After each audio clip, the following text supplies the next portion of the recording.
1950 तक रुपए की थी अंतर्राष्ट्रीय पहचान। खाड़ी देशों में भी रुपयों को थी कानूनी मान्यता।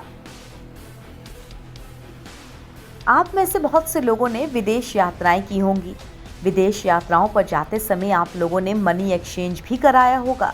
ये एक परेशानी भरा काम है, लेकिन क्या आप लोगों को पता है कि एक वक्त ऐसा भी था जब खाड़ी के देशों में यात्रा करने के लिए रुपयों को बदलवाने की कोई ज़रूरत नहीं होती थी, क्योंकि कुवैत, बहरीन, यूएई और ओमान में भारतीय रुपयों का इस्तेमाल करने की मान्यता थी।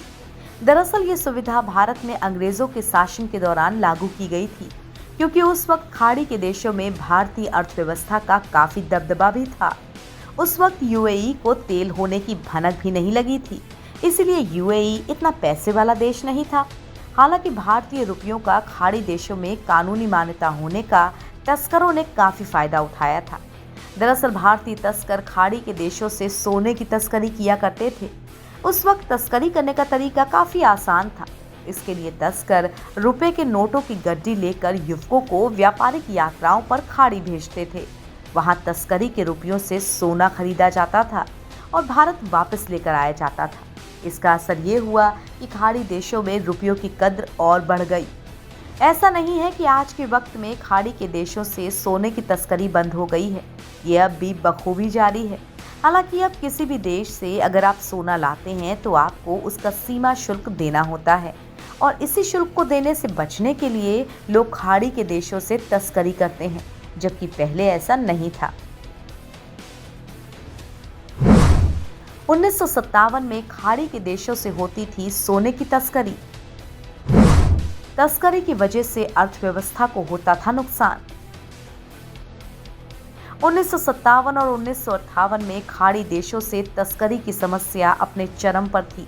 इसका असर विदेशी मुद्रा भंडार पर भी पड़ रहा था। एक ऑस्ट्रेलियाई शोधकर्ता पीटर सिम्स ने 1999 में एक आर्टिकल लिखा था कि भारत को केवल 1957 में ही खाड़ी के देशों के बैंकों के लिए $52.4 मिलियन के बराबर का भुगतान करना पड़ा था।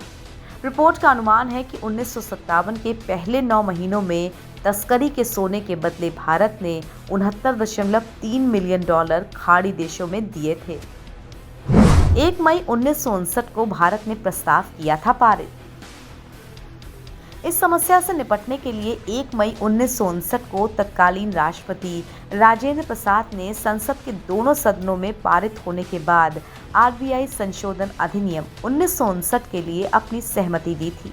इस कानून ने भारत सरकार और आरबीआई को विशेष नोट जारी करने की अनुमति दी थी, जिसका मकसद केवल खाड़ी देशों में लागू करना था।